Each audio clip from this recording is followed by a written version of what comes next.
Late at night, the city was eerily quiet, yet the basement of the Kingston family estate was brightly lit. I was tied to a frigid operating table, looking in terror at the ghostly figure of Kingston Ray. "Ray! You pervert! What are you doing?" Ray tidied the surgical gloves on his hands, letting out a grim laugh towards me. "Sam's congenital heart disease can't wait anymore. The child in your belly will be perfect for the transplant." I struggled desperately, shouting angrily at Ray. "Ray, you scum! This is your own child, yet you're willing to kill him with your own hands." Ray let out another cold laugh. "Being my own flesh and blood? So what, you were never worthy of being the mother of my child? Do you think I allowed you to get pregnant out of kindness? From the beginning, it was all for saving Sam's life." The crazed expression on Ray's face made my heart run cold. No, please. Mai is innocent. Please let him go." An assistant nearby caught me off guard, jabbing a needle into my body. The anesthesia gradually started to take effect. I felt weak and defeated, a cold tear sliding from the corner of my eye. The freezing scalpel traced a line on my belly, and I closed my eyes in utter despair. My poor child, just 2 more months, and you would have been a complete life. But now, your own biological father plans to use you to save his and his first love's son. I'm sorry, I failed you as a mother. The Kingston family, the Koch family, and the Brown family have been close for generations. I, alongside Brenda and Ray, grew up together. When we were young and our hearts began to yearn for love, both Brenda and I fell for Ray at the same time.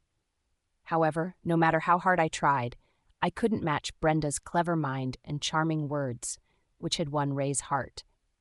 Every time Ray and Brenda went on their sweet dates, I was always that insanely jealous bystander. I thought there was no chance left for me and Ray in this life, but a twist of fate arrived in my college graduation year. The Brown family went bankrupt. The original matrimonial alliance between the Kingston and Brown families was canceled, and Brenda left for overseas. At that time, Ray's father, Roland, came to propose marriage to the Koch family, and quite unexpectedly, I became betrothed to Ray. Soon I married Ray. Only after our marriage did I learn that all his forbearance was for Kingston's business. Not only did he not love me, but he also vented all the anger and dissatisfaction from his forced marriage on me. On our wedding night, he refused to share the room with me until one night when he got drunk and crazily pulled me into his arms. He was like a lunatic, torturing me again and again, tormenting me all night long. After that time, I became pregnant. I once fantasized that he had finally recognized my worth. But after that, he ignored me again, spending his days drinking recklessly outside. In my heart, I kept deceiving myself, telling myself it was because his work pressure was too great and he didn't have time for me. Until later, I heard that he was in constant contact with Brenda, who lived abroad. Furthermore, before Brenda left, she became pregnant with his child, and that child is now already a year old. Upon the child's birth, it was discovered that he had a congenital heart disease, and he's been using his funds to cling on to life. Only now am I finally aware that the original intention of him having me pregnant was to use the heart of the child in my belly to save the life of his child with Brenda. He treasured the child born to him by her as a precious gem, yet viewed me and our child merely as treatment for illness. I never imagined that Ray could be so heartless. Ray's family owns a medical hospital, and he himself graduated from medical school with a specialization in cardiac surgery. He is not only the CEO of the largest medical corporation in New York City, but also the leading heart surgery specialist. Sam is indeed very fortunate to have such a father, but my child is indeed very unlucky to have him as his father. As the anesthesia gradually wore off, it was as if I was awoken from a long nightmare. I slowly opened my eyes. Subconsciously, I reached to touch my belly, only to feel emptiness. With much effort, I raised my head to look, and upon my flat belly was a dense line of surgical stitches. As Ray removed his gloves, he used an alcohol wipe to repeatedly clean his slender hands. My breath hastened, my emotions surged, and I struggled to stand, grabbing his hand fiercely. "My child! My child!" Ray pulled his hand away with a cold expression, scoffing at me, and presented a bloodied trash bin. When I glimpsed the tiny body in the trash bin with its heart carved out, my heart felt pierced with 1,000 needles. Tears poured like rain, and I was shivering all over, unable to speak, just sobbing repeatedly. The lump in my throat tightened into a knot, and I couldn't help but retch. Ray distastefully covered his nose and backed off a few steps. I cried myself hoarse, weeping blood until I fainted. When I awoke, Ray had already changed out of his surgical suit into a well-tailored suit. In the blink of an eye, he transformed from a white-jacketed devil into a domineering CEO that everyone envied. Seeing me wake up, he gave a cold laugh and spoke to me with iciness. "Stay quiet here. I need to move Sam to another operating room for surgery." Looking at his stern expression, I drew a weak breath and spoke with difficulty. "Divorce. I want a divorce from you." The expression on Ray's face suddenly faltered, followed by a sneer. "Heh, divorce? You married me with such dedication. Do you think you can bear to divorce?" The mockery in his eyes pierced my heart once more, blood oozing out. Originally, it was his father who brought him to propose to the Coach family.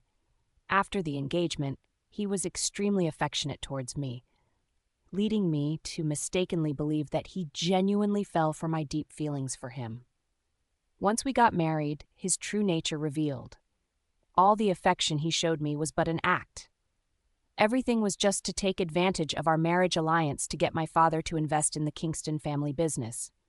Yet according to him, it was as if I had put in painstaking effort to marry him. But all the so-called efforts he mentioned were my genuine feelings and intentions. Why didn't I understand earlier that in his heart there had always only been Brenda and never me? Like a fool, I stayed by his side for 2 years, still hallucinating that one day he would recognize my affection for him. Now I know it's impossible. All of it was just my wishful thinking. What I didn't expect was that he would actually want me to have a child to save his illegitimate child with Brenda, merely to use my child as a medicine to save the life of that illegitimate child. And now, after doing such a thing, he still has the face to mock that I won't dare to divorce him. Now, not only am I bereft of hope for him, but I also despair at myself. Ray, divorce or my death, pick one. Suddenly, Ray gripped my collar, glaring at me with gritted teeth. To longing for death? It won't be that easy. You think your life is still yours? Let me tell you, even between full siblings, a heart transplant isn't guaranteed to be 100% successful. I will make you live. If this heart transplant fails, you will need to conceive another child for Sam's heart transplant until the transplantation succeeds. After those words, Ray stormed out, leaving me in chilling despair. I wanted to call my parents for help, but Ray took away my mobile phone. Struggling, I tried to escape from the ward, but was dragged back by 2 nurses who were on watch round the clock. In this vast world, I am trapped in this tiny operating room by the aberration that is Ray, my cries echoing unheard. I passed out again. Upon waking up, I saw an unfamiliar yet recognizable figure standing before me. I sat up abruptly, letting out a terrified scream. "Brenda, how are you here? Has the operation finished? Was it successful?" Brenda looked at me disdainfully, suddenly bursting into hysterical laughter. "Ha ha, successful. It will never succeed.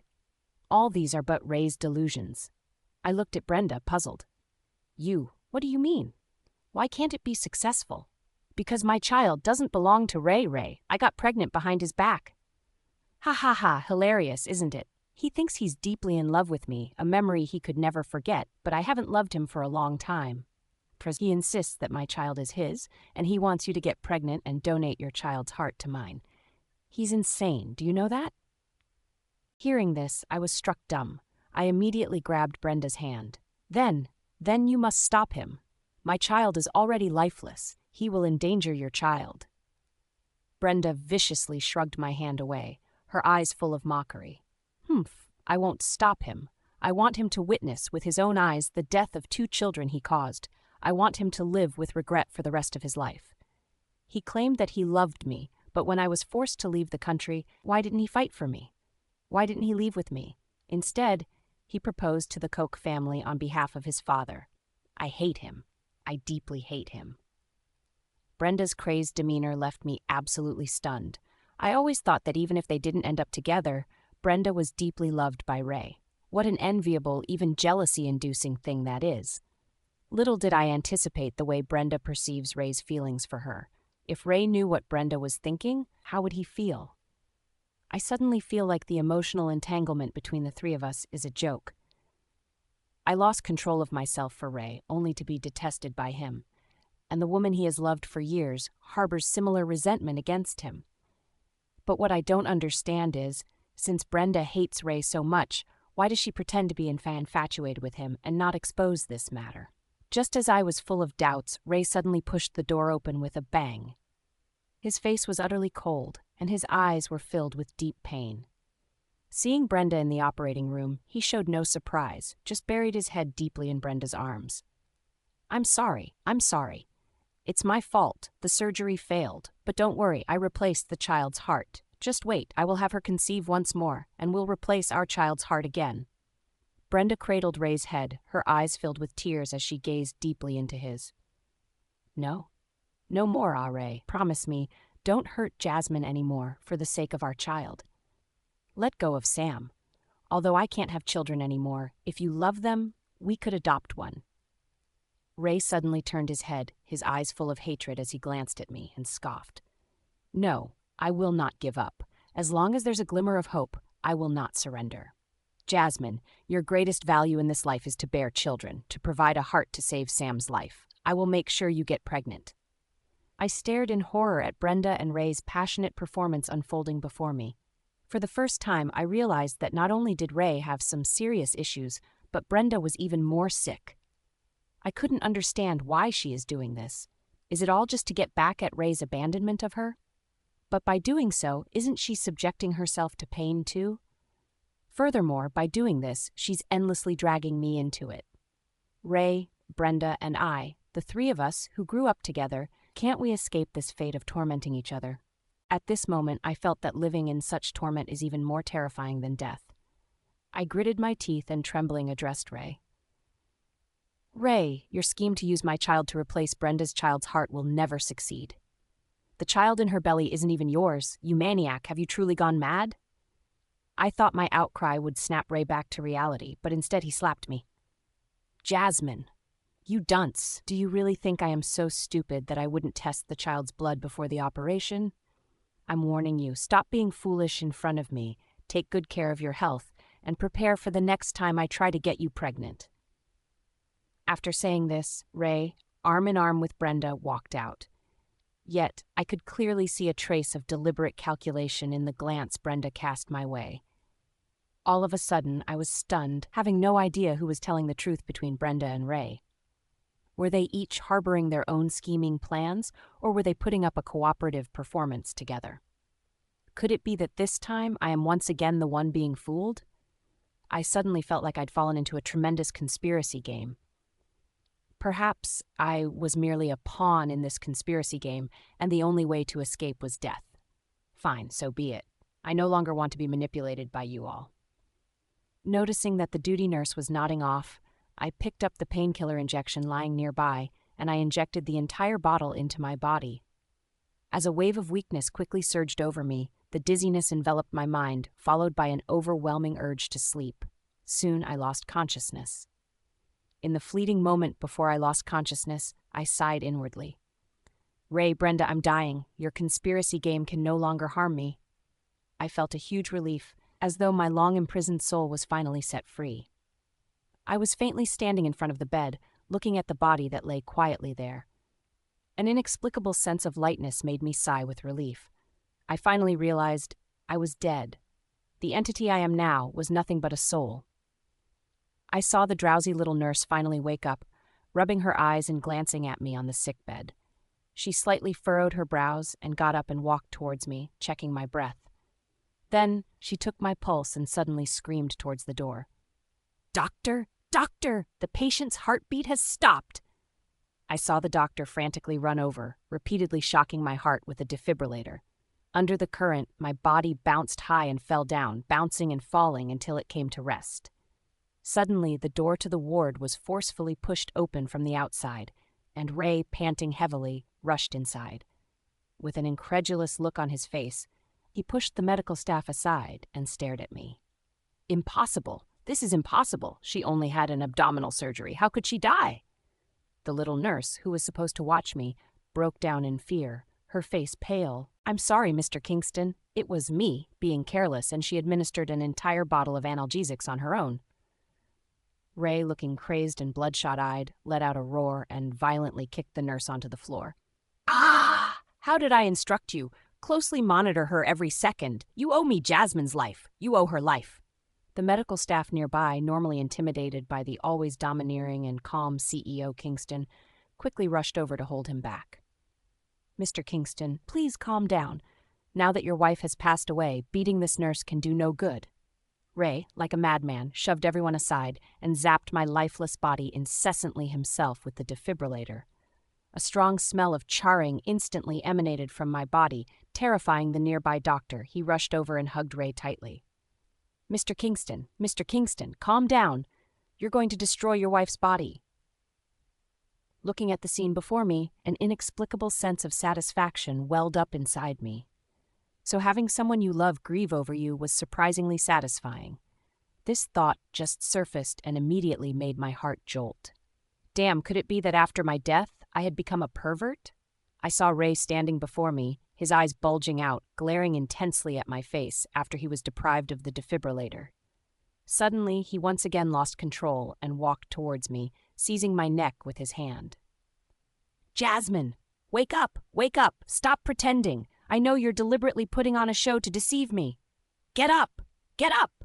Don't you detest me for not loving you, not caring about you, and calling out Brenda's name whenever I touch you? Get up and hit me."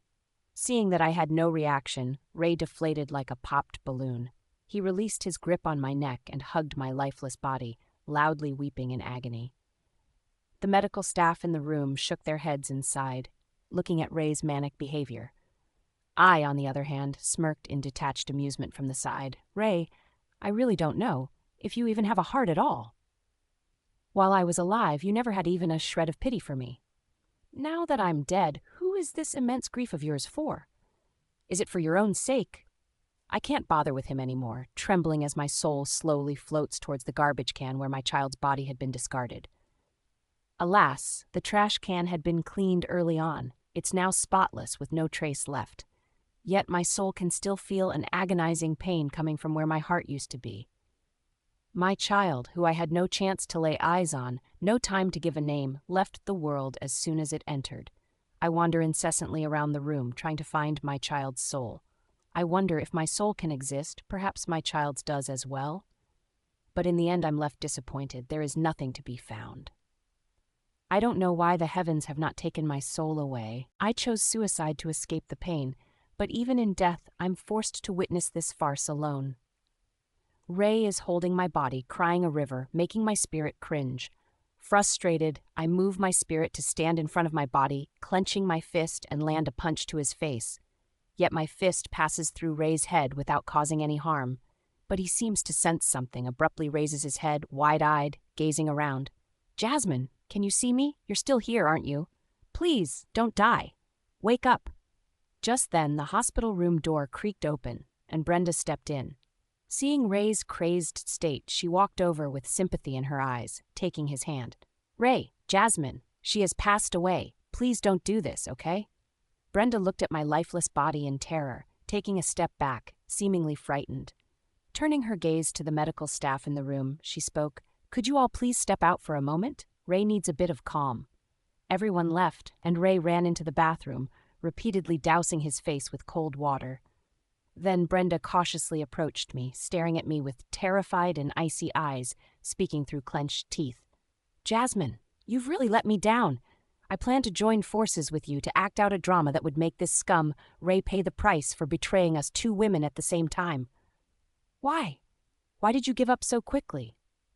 Do you understand that your sudden death has left many of my plans in the dust? Now I'm left to deal with this scumbag alone. You're a fool, a coward. I hate you."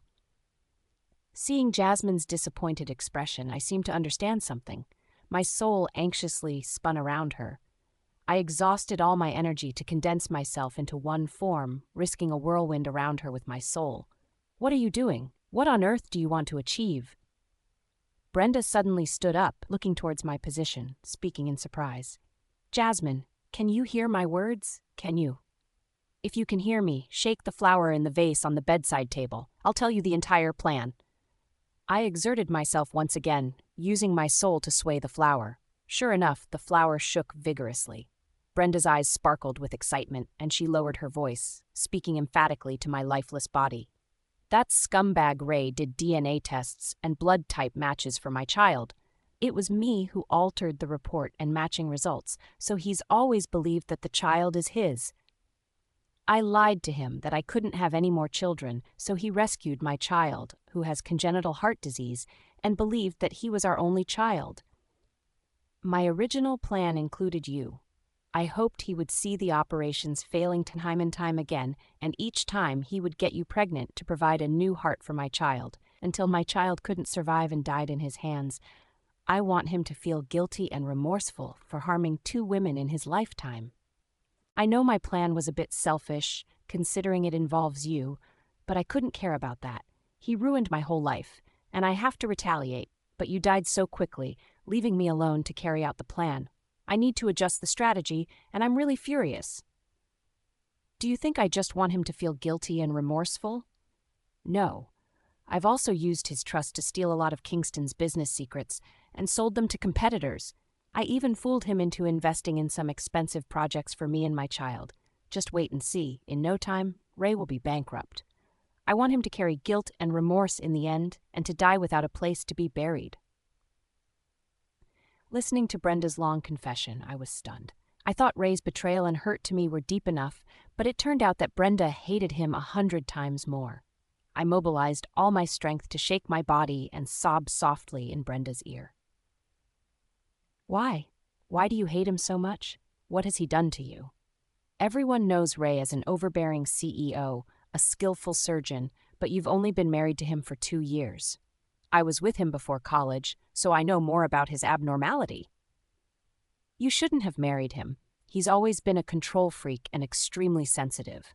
Do you remember the rumors in college about a guy who had his eyes gouged out because he glanced at someone else's girlfriend? He wouldn't have told you that it was him who gouged out the eyes of the guy who looked at me, and then he paid a lot of money to settle the matter. In our 2nd year, I wanted to break up with him. He threatened to cut his own throat with a scalpel if I dared to break up. The day you asked about the wound on his neck, he said it was accidentally cut by a kite line. In fact, it was self-inflicted. Only after I cried and promised never to leave him did he spare his own life. Living with him, I was always on edge, incredibly anxious. I even regretted why I was with him, but then I got used to his abnormal possessiveness and control, living comfortably under his control. Until the year I graduated from college, my family suddenly went bankrupt. The Kingston family immediately annulled our engagement. I thought Ray, the freak, would fight the world for me, like always, even if it cost his life. But I was wrong. He didn't say a word to me before he went to propose to you with his father. On the eve of my heartbroken departure to the UK, he suddenly sought me out and tormented me the entire night. He said he wanted me to bear his child. After dealing with the Koch family's investment into the Kingston family, he would divorce you and come to America to find me. That was when I finally understood his so-called love was nothing more than possession and control. He readily cast me aside for the sake of family interests and married a woman he didn't love. He didn't understand what love was at all. To get back at him, I promptly found a boyfriend, James, in the UK and soon became pregnant. However, it wasn't until a year into your marriage that Ray contacted me. By then, I had given birth to James's child, who was diagnosed with a congenital heart defect. In my anger, I fabricated a lie, telling him I had his child, who was also born with a heart defect. You already know what happened next. As Brenda said this, her face was streaming with tears. Even as an ethereal spirit, I was shocked and terrified by her story. I had no idea that Ray's sincerity would lead to this. Perhaps I should be thankful that Ray had not fallen in love with me. Otherwise, I'm not sure if I could have been as strong as Brenda. With a squeak, Ray emerged from the washroom, dripping with water. He looked at Brenda, who had already regained her composure. "Ray, are you feeling better?" Brenda, I really can't understand. Isn't it just asking Jasmine to carry and give birth to a child? It's not like she can't give birth again." Why does she have to seek death?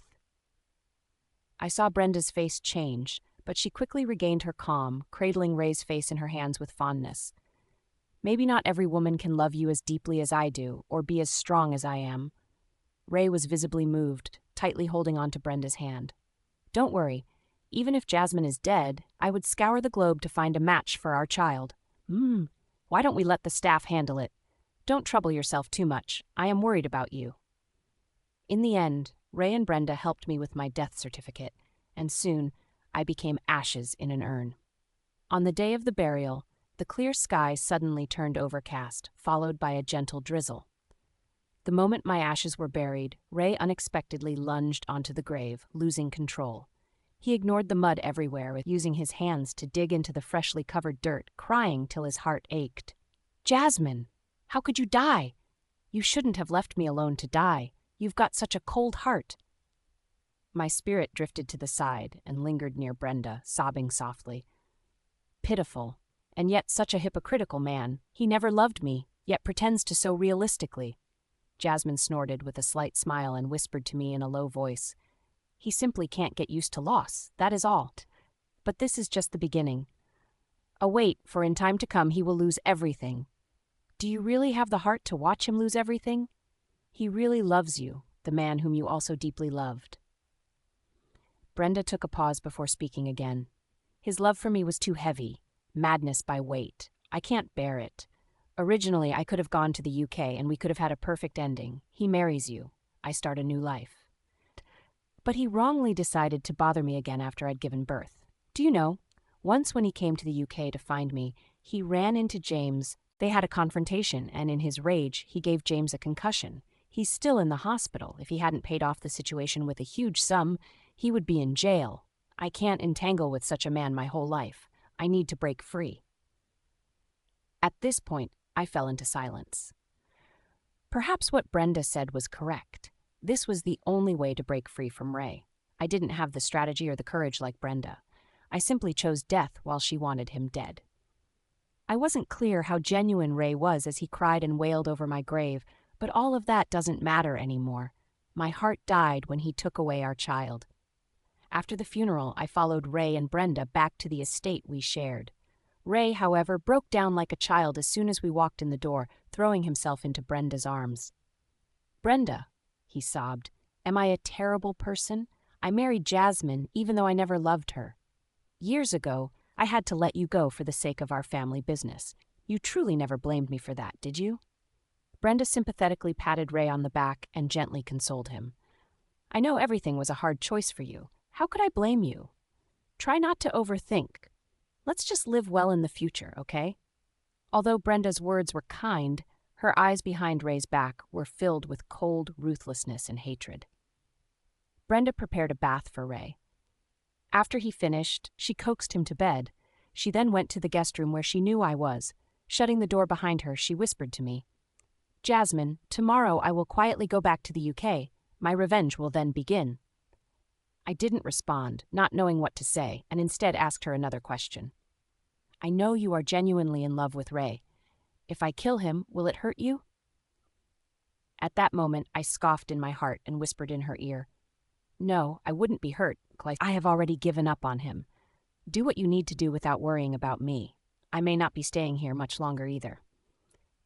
Early in the morning, the next day, Ray awoke, sensing that something was amiss. He hopped out of his bed and bolted into the guest room. The sight of the empty room left him flabbergasted. Without a second thought, he called Brenda on her phone, but an automated voice announced that the number he dialed was switched off. In a frenzied state, Ray rummaged about the room before finally finding a note tucked under the table lamp. Ray, I'm gone. I've left the child with you. You don't need to search for me. Goodbye, forever. In the next second, a call from his assistant, Adams, broke the silence. CEO Kingston, you need to get to the company immediately. Something terrible has happened. By the time Ray reached the Kingston Corporation building, the entrance was swarming with people. Surrounded by a phalanx of bodyguards, he managed to make his way into the building. All the executives were waiting for him in the spacious conference room on the top floor. Ray, his face grave, settled himself into the conference chair. What on earth has happened? CEO Kingston, those outside are all raw material suppliers seeking to breach our contract and sales channels that we have been working with for many years. They're all planning to break the contract and cooperate with our competition for some unknown reason. Mr. Kingston, our production is already at a standstill due to a lack of raw materials, all channels are disconnected, and the stock has already plummeted to its lowest state. The executives spoke all at once about what had been happening lately, causing Ray to slam his hand down onto the table in anger. How long has this been going on? Why did no one tell me? Adams cautiously spoke up. Mr. Kingston, we have called you numerous times, and I have even reported to you in person, but you have always refused to listen. You said you were busy with other things and wouldn't allow the disruptions. The meeting room was in a state of chaos, as Mr. Richard, the late-arriving financial director, bustled through the door in a fluster. Mr. Kingston, take a look at these documents. All the projects we recently invested in have imploded, and the people responsible have embezzled the money and taken off. We've lost $2 billion in an instant. By this point, Ray came to a grim realization. Just then, a frantic call came from St. Hospital. Mr. Kingston, the child had a severe heart attack and died 10 minutes ago. Could you please come over? Ray, feeling as if struck by lightning, sat dazedly in his boss chair, his hand dropping the phone mid-call. After a pause, he suddenly raced out of the room like a madman, driving directly for St. Hospital. Staring at the tiny corpse on the hospital bed, images of him excising that bloodied child from my belly replayed again and again in Ray's mind. The baby's piercing, horror-stricken wail, its tiny legs aimlessly thrashing about on the surgical table, and the unusual sensation of his own hand pushing through my stomach with the sharp surgical knife. Each image tangled together, battering relentlessly against his brain. Ray suddenly threw his head back in a scream, running madly out of the hospital ward. 3 days later, Adams broke down the door of Kingston Estate to discover Ray's body, dead by suicide from slashed wrists 3 days prior. At that time, his blood had been drained, with the fresh blood intermingled with the foul-smelling water, staining the entire bathtub red. On the bottom of the bathtub lay a piece of paper, on which one sentence was repeatedly written. Jasmine, Brenda, I have let you down. I apologize to my 2 deceased children. Now, I will atone for you with my own death. On the day Ray was buried, I followed the crowd to the cemetery, thinking that since he was dead, I might encounter his spirit. But I did not. Perhaps our destinies after death are different. People like him are destined to go to hell. As the final shovel of earth covered his grave, I saw a bright passage light up in the sky. A strange force was pulling my soul slowly towards this luminous passage. Goodbye to this world I no longer yearn for. I hope not to meet a man like Ray in my next life. The end.